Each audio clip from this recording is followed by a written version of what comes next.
Welcome into today's show. This is the Barbecue Life. I'm your host, Kurt Mueller, joined by a good friend of mine, fellow pitmaster, Kenny Bottoms. He is the owner and pitmaster of What's Smokin. He's got a food truck and works alongside his wife. He also is a hog farmer, Pasture Raised Pork, Pig Feathers Farm, LLC, located down in the Hephzibah, Georgia area. For our listeners, that is right outside of the Augusta, Georgia area. Kenny, thanks for joining us, my friend. Yeah, man. Thanks for having me. So for our listeners, one of the biggest things I wanted to get Kenny on the show about is Kenny used to be very similar to what I was doing. He was an employee. I think you were on the railroad, right? That's correct. So Kenny was on the railroad. Locomotive engineer. There you go. You were on the railroad for how long? How long were you an employee of the railroad? 19 and a half years. 19 and a half years. So that just goes to show our listeners something I always like to chat about is, life's too short. It's one thing to work at a job, but it's another thing to pursue your passion and your dream. And I think Kenny is a good example of doing just that. So let's talk about both sides of these businesses, though, because I want to give you a chance to introduce yourself to the listeners so they can get to know you a little bit better. So there's two businesses that you're currently running. You've got actually three, really. You've got the lemonade stand, you've got What's Smokin, and you've got the pig farm, Pig Feathers Farm, LLC. So I think the first one to start was the hog farm, correct? Right. Yeah, we started the Pig Feathers Farm first, and started out as just homesteading, and then it turned into, I bet I can make some money doing this, and I did, but I spent a lot too. But I guess what hooks you is the quality difference you get, and the appreciation you get. Once you spend time raising animals, building infrastructure, and the amount of time it takes to build genetics and picking this animal with that animal. So I mean, I love it. I still love it. Yeah. So let's kind of stick on this for a second. With pork, with any kind of meat, there's a lot of marketing, right? All natural, pasture raised, organic. There's a lot of terms that are thrown out there. Oh, dude, it's ridiculous. So your hogs are pasture raised. So what does that actually mean? Pasture raised is a lifestyle. And it's no organic claim. It's no we read at bedtime stories and sing it lullabies, feel good stuff. It is our animals are raised outside in the dirt, in the sunshine, eating grass. We run them through woodlots with, temporary, sometimes permanent or electric fencing to keep them contained. And so the animals get exercise. Like I say, they get natural sunlight. And just in the end, the quality difference in the meat is night and day difference. Now it takes longer. It takes longer to raise a hog that way. Sure. And that's the one thing that was a challenge in the beginning, because you try to start selling your product, and of course everybody compares to the grocery store. Yep. We can't compete with the grocery store. Nowhere close. Grocery stores are selling meat for cheaper than what I feed it to raise it. Blows my mind how they do it. But yeah, that was a challenge. But and then too, getting out and trying to promote the product, and the more and more people that try it and do actually taste the difference is where we've gotten that solid customer base. And it's a quality difference you can taste, and not just a story. So at what point this transition, this is something I think is really important, right? So you were on the railroad as a locomotive engineer for almost 20 years. So at what point did you say to yourself, you know what, I'm going to go full time with Pig Feathers Farm? It developed over time, but the idea of being able to make a living from home was fascinating to me. And sure. and two, with the nature of the railroad, you're never home. And then when you are, it's such weird hours, such weird schedules, to where I worked in town all the time. I didn't go out of town on trains, but I would still go a full week without seeing the family, just because schedules were so weird. And I guess just the nature of corporate America just got under my skin as well. That's right. To where big business, big corporations really don't care. You know what I mean? Right. You're right. It's all reports and pie charts and, climbing numbers higher above, or worrying about your numbers climbing higher than anything else took precedence over anything else. So really, on the farming side, it was more of a natural progression. It took time to kind of get to that point where you're like, okay, enough's enough. And I think that's important for our listeners to understand. There's no right or wrong way to do this. There's no right or wrong way to make a transition, right? If you ask 100 people, you probably get 100 different opinions, and you can make the gradual transition. You can just, do the cold turkey, as I call it, the cold turkey transition, where you're just like, boom, Friday you close down, Monday you open up shop. It's really, there's no right or wrong way to do it. The most important thing is that if you believe in what you're doing, and like you said, if you feel like you're kind of part of this rat race, just a number at a big company, the most important thing is that you actually do it, right? That's the most important thing. So, and you did that, right? So you said, all right, we're going to start up this pig farming operation. You built it up, you educated the people, you talked a lot about, the difference in quality. And I can attest to that too. On a side note, for our listeners, one thing you got to understand is I competed at the pig jig last year for the first time, and we used a Pig Feathers Farm hog, and we took 5th place. And I don't think that's any coincidence, because the 4th place hog went to Bubba Grills out of South Georgia, and they also had a Pig Feathers Farm hog. So I don't think that's a coincidence either. Anyway, that was not their first time cooking at the pig jig. It was ours though. So just a little plug for you there. And for our listeners too, real quick, take some time and get on social media, Facebook, Instagram, Pig Feathers Farm LLC on Facebook. And I believe it's at Pig Feathers Farm on Instagram, correct? Yeah. Something like that. Close enough. It'll just search for it. You'll find it. We'll have the link in our show notes so you guys can easily reference that. So you gradually transitioned into the pig farming side, took the time to educate people. You talked about how you spent probably more money than you should have. We've all done that. Where did What's Smokin' come along, the food trailer? When did that enter the mix? Cooking and grilling and has always been a passion. Feeding people in bigger crowds. I've done volunteer work for different charities and cooked low country bowls, and I've cooked barbecue for them. And so I've always loved to cook. And I lived in North Carolina for about a year, and that's really when I learned what food trucks were. And I thought, man, that's a great idea, cool idea. So it's always been in the back of my head of it'd be awesome to do or awesome to have. And through another venture with the farm that kind of fell through, didn't work out, put me in a position to where I had to make something happen. And I kind of went all in on the food truck, for revenue. Well, for one, it was a passion, but two, I needed a job. I needed something to make some money. So, right. We've been in it for a year now, and it's got its ups and downs, but it's still fun and it's profitable. So we're making a living. Am I making railroad money? No, but am I enjoying life probably more than I ever did at a railroad? Yeah, And that's priceless right there. You can't put a price tag on that. So so you've been at it for about a year, and this is good stuff, because sometimes people get a little intimidated. They're talking to food truck owners that have been doing it 10, 15 years. They got multiple trucks, and but it's nice to talk to somebody that's a year in, because it's fresh, right? You can talk about, hey, what are the victories? What are some of the challenges that we face? What are some of the areas that we need to learn from? How did you, first question though, this is a basic one. There's always this debate, right? Food truck versus food trailer, right? Always that's the first question a lot of people ask, right? It's usually the first thing. You can get a truck, you can get a trailer.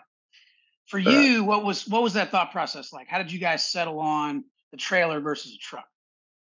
Well, I thought the trailer would be best. Well, for one, for the back porch and being able to have my smokers on the trailer, to be able to basically have a all-in-one unit. Now, a year in, if I had to do it again, I would buy a truck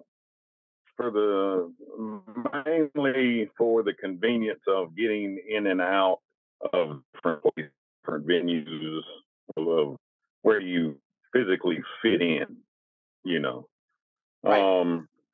And it didn't take long before you start cooking so much meat that the grill on the back porch of the trailer, and really wasn't enough room. Yep. So then you turn into building you a little smokehouse that you can house all your different grills in, and putting your freezers or sinks, and so basically building a cookhouse, aside from your kitchen, your commercial kitchen, and where you're doing your dishes and storing your pots and pans and all that. So, Right. yeah, if I had to do it again, if I were to buy another unit, it would definitely be a truck, just for the sake of where do you fit. And so that's important. So really the big consideration there is space. You being able to get in and out. If you think about, a 24-foot cook trailer, it's not exactly 24 feet, right? Because you got the tongue and then you got the truck. Right. So now you're looking at what, 45 feet maybe total length? Yeah. My tip to tip on my trailer is 32 foot, and then I've got a crew cab F350 dually that I pull it with, so I take up a lot of space. Yep. It's quite the rig. And I think I'm glad you touched on that, because that's a consideration that some people don't even think about. They want to think about, I mean, other important things, but sometimes space is something to think about, because these organizers, these promoters, they're trying to pack as many trucks in there as they can. Right. And I'm not going to say all of them, but I'm going to say most of them probably take the approach of, hey, figure it out. You figure out how to get in space. Oh yeah, yeah. You can definitely. I've been able to influence a lot when I show up, just mainly because you can tell that they don't know what Right. they're. No plan. No plan. Yeah. So you got the trailer. I know you spent a good while looking on the internet, Facebook Marketplace, those kinds of resources. You finally found one that fit the bill. I think you bought the truck too, wasn't it? A combo truck trailer combo that you bought same time? Yeah. The fellow was retiring, and yeah, he was selling the whole combo, and so we got a good buy on it, a great buy on it. Really, it's probably a good enough of a deal that I almost thought it was a scam when I first found it, and but and I bought it from a fella in Jacksonville who Augusta kind of auto shop, so I was able to start putting a real person with this guy. So yeah, I got a little more ease, done a little more talking, then actually went down there and bought it. Perfect. But back on So the one other thing on the truck and trailer, I was going to say that as far as the truck versus trailer, I always thought, well, if a truck broke down, I'd be able to rent a truck or something and pull my trailer. Not necessarily the case, because my truck did in fact break down, and I was down for about 6 weeks of trying to get it fixed, and I was trying to find a mechanic, that'll work on a medium duty truck. And to rent one, it was kind of so expensive. I'd almost be working just pay for the rental and everything else.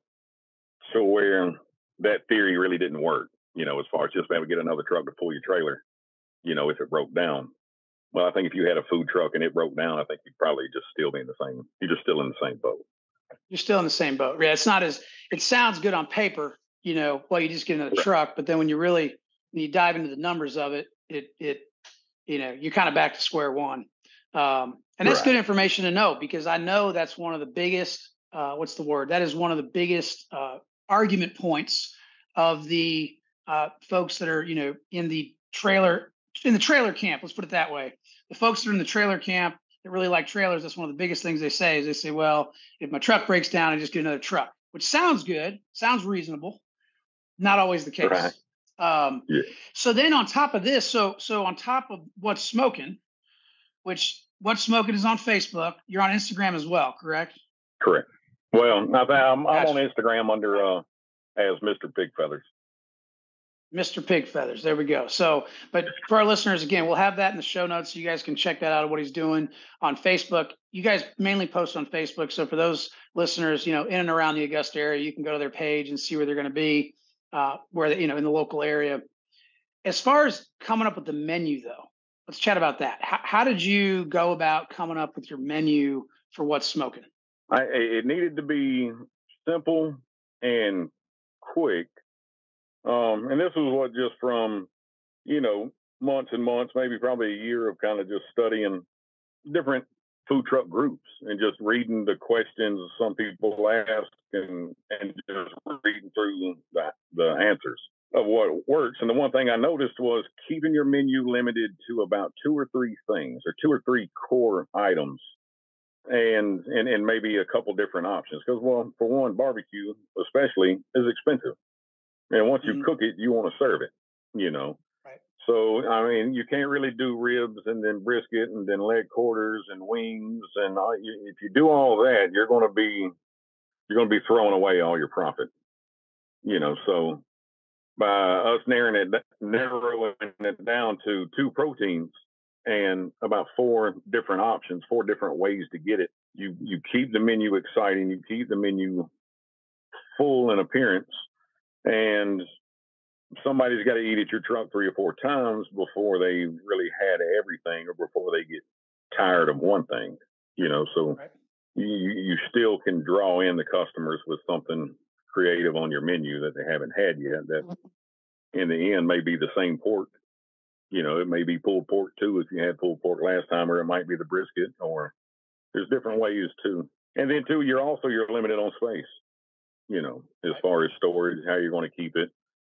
And it simplifies keeping your records of when you cooked it, your time, your food safety temps and for logging everything and keeping track of it. To me, it's just simpler. It's simpler for me, for my employees, health inspectors that might show up.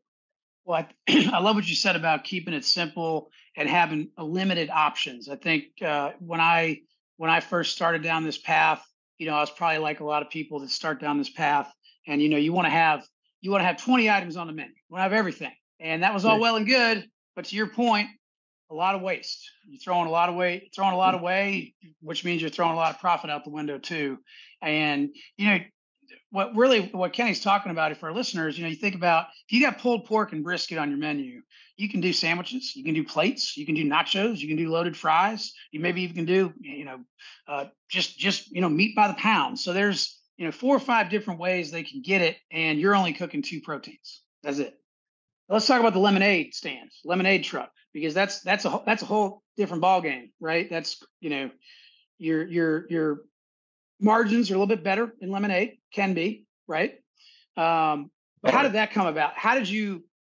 When was that added to your arsenal? We I actually started that for my son because as we had the Pig Feathers Farm and we would go down to the Saturday market in Augusta every weekend. Well, my son wound up working for a gentleman that had a lemonade stand. And he took my son in and they wound up falling in love with him and his wife, and they would work him, send him to events or let him do that event while they done another. And he really took a liking to it and showed interest in it. And so we more started that trailer for him.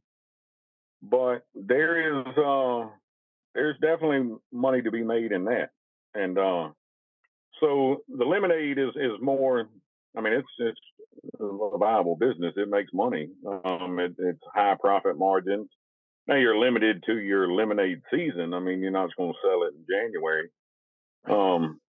But it does good, and it does good for him. And it actually, when my truck was broke down for 6 weeks, the lemonade kind of toted us. I mean, we found more things to do with the lemonade, and it was still another stream of revenue to come in while the food trailer was basically down. That's a good point. That's something I really hadn't considered, but I would say that having not that I would advocate for a plan B necessarily, but having an ancillary business like a lemonade stand to be able to fill in the gaps when something like that happens. Or, you talk about going to festivals. And one thing I learned was, you go to a festival, especially in the summertime, or if it's hot, and we all know it's hot in Augusta, Georgia. People, it's either they buy lemonade from you or they're going to go get water out of the water fountain if there is one. Like, there's not a whole lot of options, right?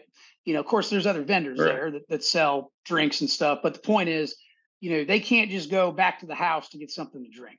And what I learned is that when we set up, and you may have learned this too, when you set up in a neighborhood, a lot of folks are just coming in from out, being off of work. They get their food and they're going home. We don't sell a whole lot of lemonade in a neighborhood, right? I don't Right. know what you guys have experienced. We sell more now of course, our lemonade is not at the caliber of Kenny's lemonade. So let's be clear about that. But I guess that's something I learned. Is that something you've kind of found out too, going to neighborhoods versus going to festivals? Yes. Oh, yeah, definitely. But what I have learned is that the specialty lemonade, like going to these neighborhoods, yeah, we don't typically sell sweet teas. I mean, they're for sale, but nobody typically buys a sweet tea or buys a soda. Like you say, they're just going to go home and get something to drink. Yeah. We will sell way more $6 lemonades than we will a $2 can of soda when we go to a neighborhood now, as with it being featured on the menu, and that's off the barbecue trailer. That's not off the lemonade trailer, and it's proven to be quite the upsell. And it will help your overall ticket price, your ticket average, but also your profit margin on your ticket. I'm glad you talked about that because I didn't want to get too much in the weeds on the business side of things, but it is important, especially when you're first starting out, to understand, your profit margins, understand your average ticket price. The good news is there's so many different apps out there, whether it's Square, Clover. I mean, there's probably a dozen of them that you could use, payment services that will help you track all of that. But to your point, it's that upsell. And from a business standpoint, if you can, somebody comes up and says, "Hey, I want to, a brisket sandwich with a side and give me a lemonade," you're probably looking at a ticket price north of $20, right? So you went from like 13 or 14 to 20 right out the gate. So right. like you said, that's going to increase your ticket item. It's going to help your margin, and it's going to help you, well, just like you said, fill in some of those gaps when maybe you don't have as many customers that day. Like, yesterday you were out at a neighborhood here locally and it rained. So, that always hurts. I mean, that's just the way it is. It doesn't matter if it's sprinkling or if it's monsoon. If it's raining, nobody wants to go outside. It is what it is. Yeah, that's right. So you've been doing it a year. Looking back on this year, what are some victories and what are some learning? I'm not going to call them defeats. I'm going to call them learning moments. What are some of those victories? What are some of those learning moments for you? Mainly learning the event you're going to go to and what's actually an event and what isn't. Okay. And when to pay a fee and when to charge to go. As far as when it comes to a trailer, and basically trying to learn and find that balance of who's providing the bigger service or who's more beneficial to the next, if that makes sense. But not necessarily trying to sound greedy, but I'm not going to pay you to come to your glorified yard sale to help draw a crowd, and sit on a couple $100 worth of groceries and time and fuel to not even make enough money to cover the fuel. Yep. So you talked about like the questions. I think that's really important, right? Because especially when you're first starting out, you want to jump at every opportunity, right? You're just jumping at everything. And everything. You want to be seen. You want the exposure, and you want this, and you're just trying to get that attention so people see you and see what you're doing, and yeah, it don't take long to blow money doing that. What are some of those? I think is really important. What are some of those key questions? So I reach out to you. I reach out to What's Smokin', and I say, hey, we got an event, whatever it is. We're looking for food trucks. Are you interested? What are the questions you're going to ask pretty much every single time? What are some of those questions? I want to know your crowd size, and basically, if you've held the event before, what kind of numbers did you draw then? As far as attendance, actual bodies coming. You want to know the time of day is one thing. You want to know if there's other vendors. If it's, you've got to have the people to justify the trucks, and so yeah, it's learning that number, that crowd size, and what a truck can handle, and in a timely fashion.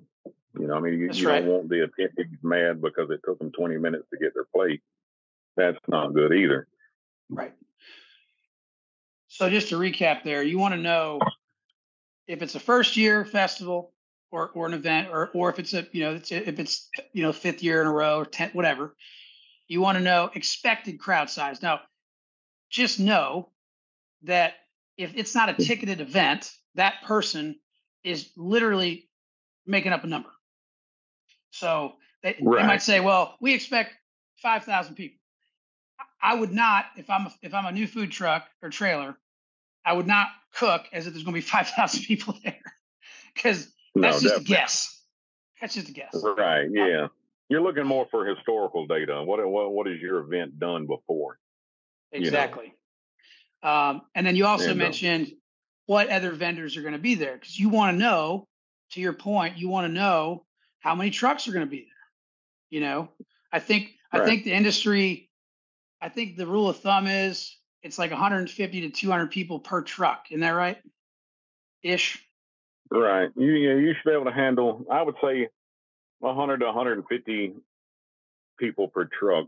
Right. If I could go out and get 100 to 150 tickets every time I took my truck out, I'd be happy. Right. But real good busy events, little 3-4 hour events. But aside from like a fair or a festival, 100 tickets is a good day. Right. Putting out 100 meals. So bottom line is, you got to make sure you're asking those questions. That's the bottom line here, is you got to make sure you're better understanding the event. And there was something you said too that I want to end the show with, and that was, is this really a food truck event, or is this really a catering event? I think is what you were talking about. How do you determine that? What kind of questions are you asking there? It kind of becomes a point when you determine the risk is basically too great for you.